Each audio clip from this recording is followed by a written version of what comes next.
y'all, and thank you so much for tuning into Respectfully with Miss Pretty Young Thing. I'm your girl PYT, and let's get into it. Y'all probably looking at me like, why the heck she wearing this Christmas coat in January? Baby, it's snowing in Atlanta, Georgia. I don't know what the hell outside got going on, but we warm in this thing. As for me and my household, we gonna make sure that we stay warm, okay? So my mommy got me this little onesie, and I'll be wearing it, okay? As soon as I'm done with this video, we finna be sipping hot cocoa and having a merry 2025, okay? But that being said, y'all, it's time for us to continue our journey through discussing Squid Games Season 2, okay? So we've already done the recap of Episode 1 as well as Episode 2, and it's time to divulge in Episode 3 entitled 001, okay? So before we go ahead and start this recap, if y'all could do me a favor, hit that like button, hit that subscribe button, don't forget to turn your post notifications on, okay? Leave a comment, and don't forget to send this video to a friend to let everyone know that PYT is in the building, baby, respectfully. Now let's go ahead and get into it. So of course the episode starts off on the boat dock where Officer Junho, Mr. Woo, and the rest of the gang are kind of sort of getting their assembly and their crew together so that they can go on a mission to find the tooth GPS in which is in player 456's mouth, okay? So they're trying to track it. They have the tracker on the location on a disclosed island, and they have to get to it using Officer Junho's friend, that little boat captain that he met, the one that saved him. But in the meantime, of course, we have the newest player into the game, player 456. We are back on a number basis, okay? We are back on a number basis because Gihan is back into the game. Let me know in the comments how you feel about his decision to get back into the game in the first place. Honestly, I thought it was dumb. You got all this money. Just send them a good little prayer and just call it a day, but it is what it is. So he wakes up in the games, got this strange lady 44, we're going to get to know her later, staring at him, and he's just honestly ready to start his mission. Another 455 people for him to rescue, and hopefully an opportunity to take down the organization. So player 44 is all in his face saying, you must be here because of bad juju. They dragged you into this game. And honestly, she wasn't that far off, but it was just advertisement for her That's So Raven job. Then from there, the pink coats come in. So there is a big significance between the type of logo that is on their helmet from what we learned in this season. Last season, I don't think I paid attention to it. This season, I realized that if they had a square on their face, they're like kind of sort of the managers, supervisors. They're the ones that are like a step above the others. So it kind of sort of gives me the notion that this isn't their first rodeo. Like maybe they're 2 years under their belt of being, you know, in other positions. It's like a kind of sort of a ranking up, if you want to put it that way. So I thought that to be interesting. And remember, they've already taken out the recruiter. So maybe the next step is recruiter. What if they have recruiters all over South Korea and that happened to be just the recruiter of that area? Let me know in the comments how you feel about that. So then from there, the recruiter's basically just telling them, welcome to the Squid Games. You are here by your free will. Y'all asked to be here and we delivered. So then immediately, like crowds do, they start complaining. Where my limited edition shoes at? Where's my wallet at? Where's my phone at? I gotta check my crypto. The crypto dude, number 333. So now immediately they start letting them know about their history, literally showing them getting smacked on the side of the street by the recruiter. Number 333 apparently was a YouTuber who led people down the wrong path as far as crypto goes, for them doing, you know, terrible trades, if you want to put it that way, and them not backing out of it. They blame him for giving him that type of idea, or that type of advice rather. So they going through, you know, the attendance sheet, giving a bunch of different reasons as to why people are in debt and how much they owe in debt and what their career path was that led them to that debt in the first place. And the biggest debt of them all was this older gentleman. They smacked the best out of him because his handprint was kind of red. He owed 10 million won. That got to be at least $1 million in American currency, and I don't see how you can get in debt that dang bad. But respectfully, they were basically all in debt, all desperate, all getting smacked on the side of the sidewalk. They all called the number. They all chose to be there. Therefore, here they all are. They are not there against their will.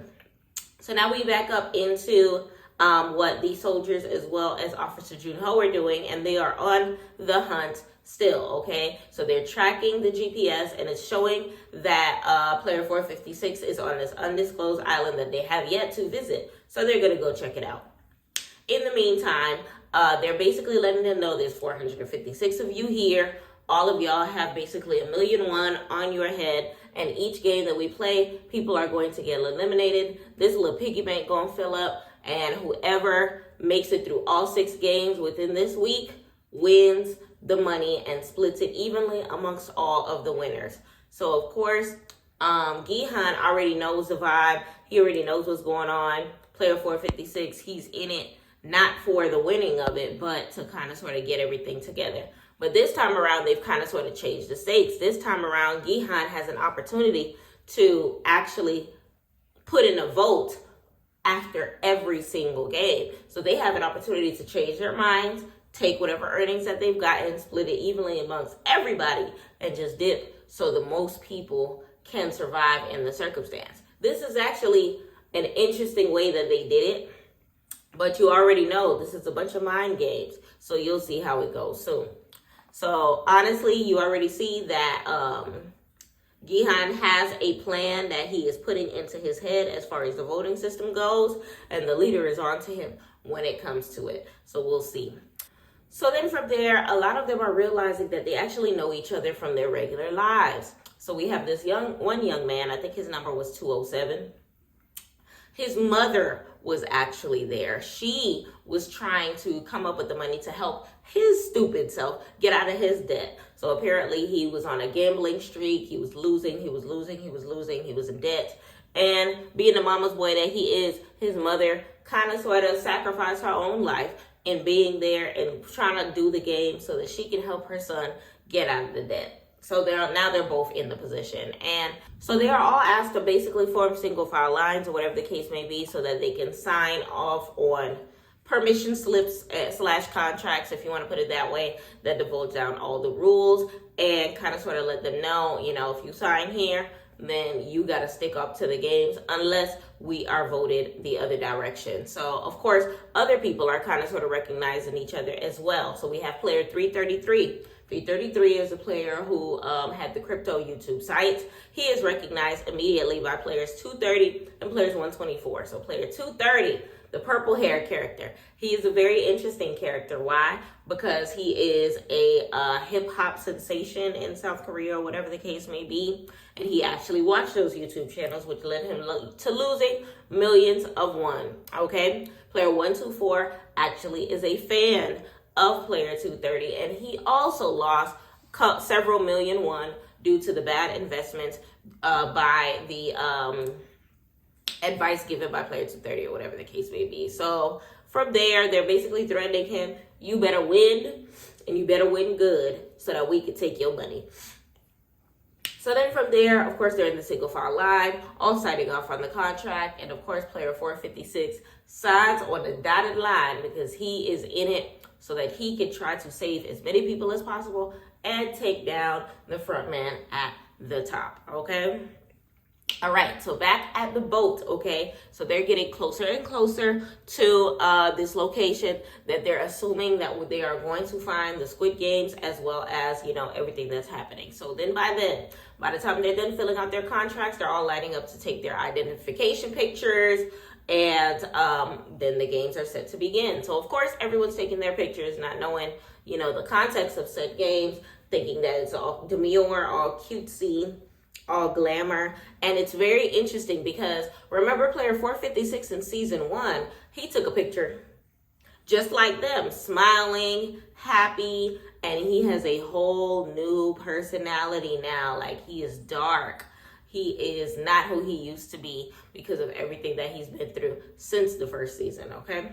So all of their pictures are filling up on the thing, and that's the same wall that basically one by one you're going to see them get eliminated, and all of their pictures are going to start coming down. So of course people are recognizing each other. So player 390 of course immediately recognizes player 456. Now if you watched season 1, you know that player 390 is the same guy that was at the racetrack with player 456 Jihan when he was making those bad racing bets and losing all his money in the first place.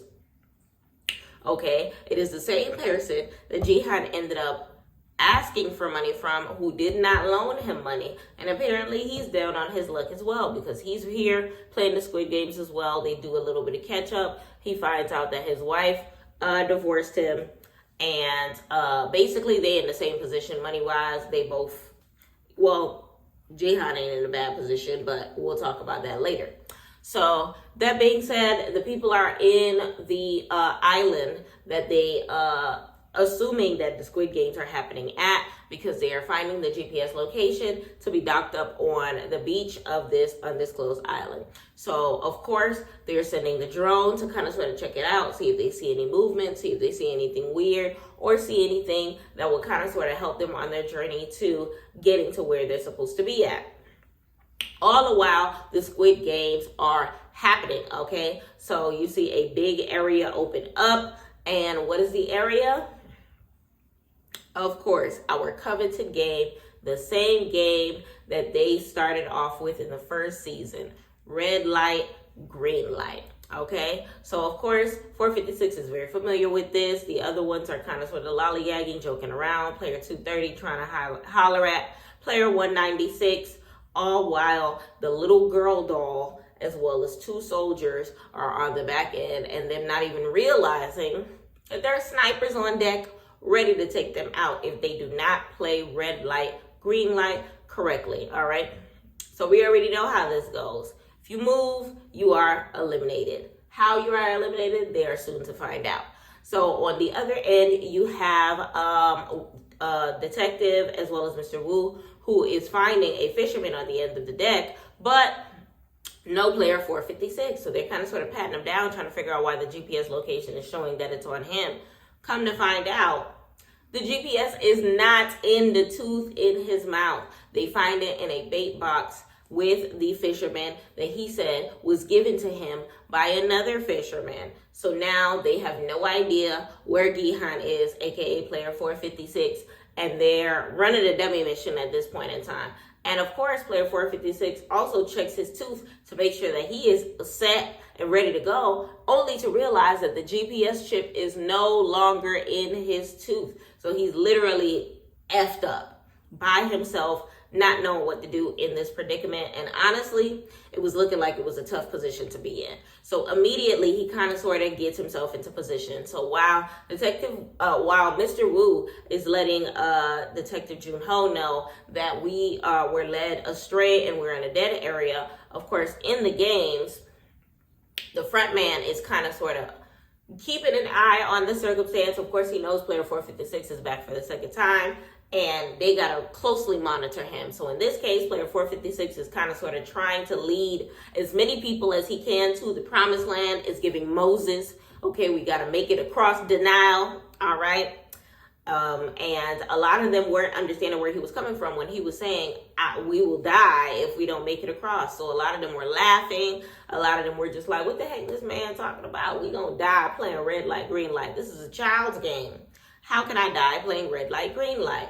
And of course, the front man all the while is watching, bourbon in hand, music playing in his ears, okay? So red light, green light begins.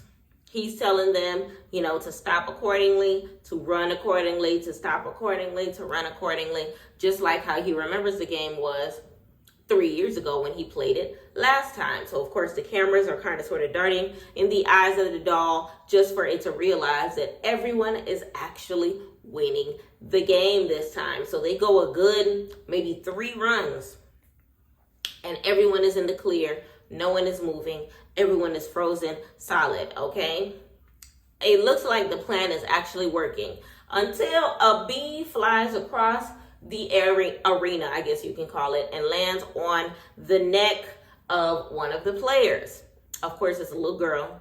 Of course, she don't like bees. Player 230 lets her know that she is a flower with a bee on her neck. She immediately goes ecstatic, going crazy, and she's just like, oh my God, did I just move? Pow!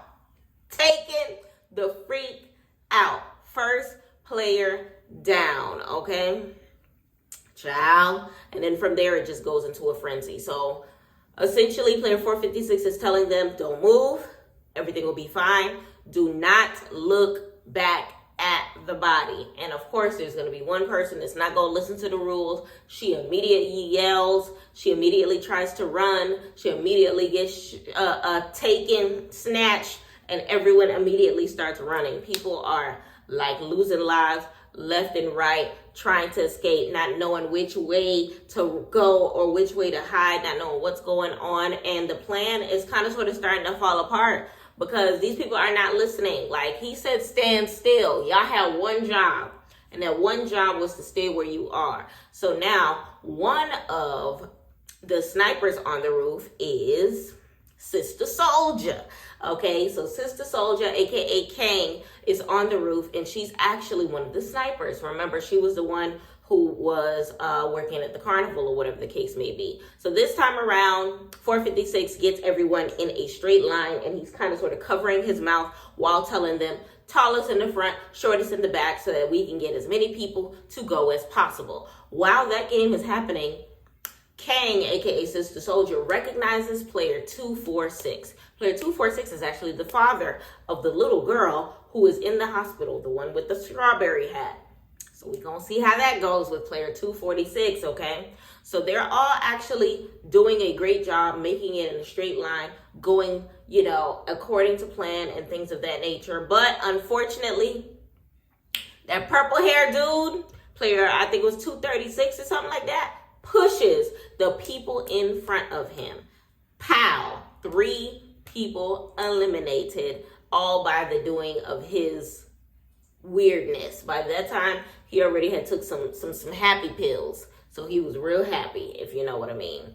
So by then, they get close enough to finally pass the line, okay? A good several hundred of them made it past the game and made it past that round to be able to kind of sort of make it to victory. But one of them ends up getting shot but doesn't pass out. So player 456 goes back for him, and another player ends up helping with going back for him or whatever the case may be.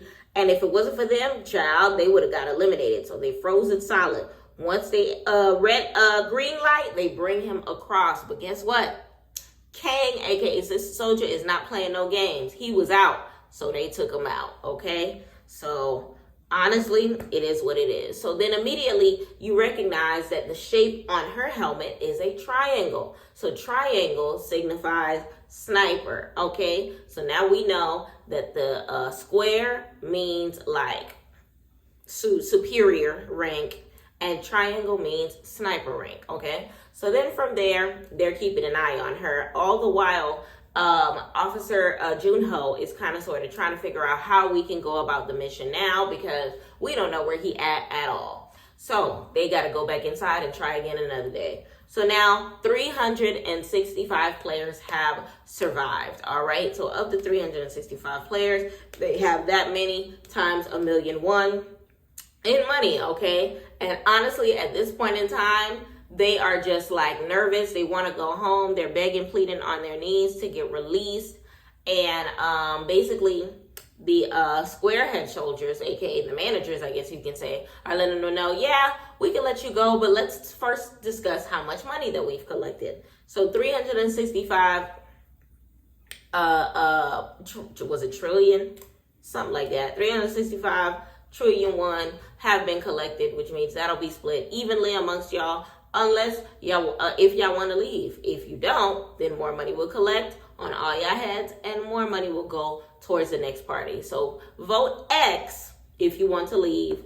Vote O if you want to stay. So immediately, all of the people that are left are going to vote. Okay, so it's coming up pretty even. A lot of them are voted. They starting from the bottom. So player 456 voted first, 455, 454, 453, etc. And everyone is kind of sort of letting them know, you know, whether or not they want to stay and whether or not they want to go. And it was actually neck and neck. It was given presidential debate a little bit. So you can kind of sort of see where the greedy people or the most in debt people did not want to leave with just the little amount of money that they would have left with had they left after one round, versus the people that value their lives over money, versus the people that watched people dying in front of them and they didn't want to be a part of that. Okay, so honestly, from there, the people that want to stay are kind of sort of gung-ho, kind of sort of hoping that more people will vote on their end. And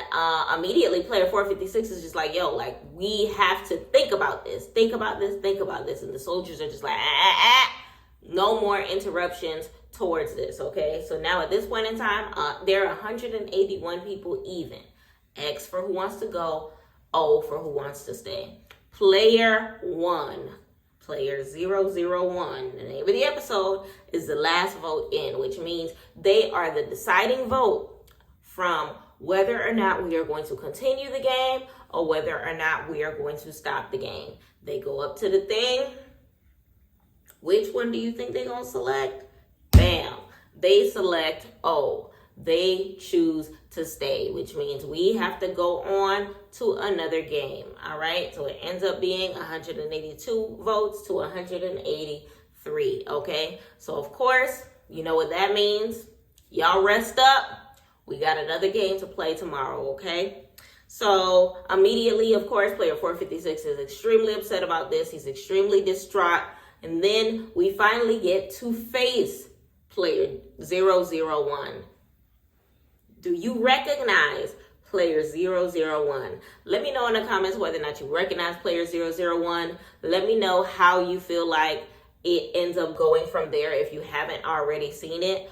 And let me know your theories for season 3 that is supposed to be coming within the next few months of this new year, 2025, based on what we know about player 001 and based on how the season ends up going. But I appreciate y'all so much for tuning in to this recap that I have for you. Please do me a favor, make sure that you like, comment, subscribe, turn those post notifications on, and don't forget to share with a friend. Let them know that PYT is here covering Squid Game Season 2.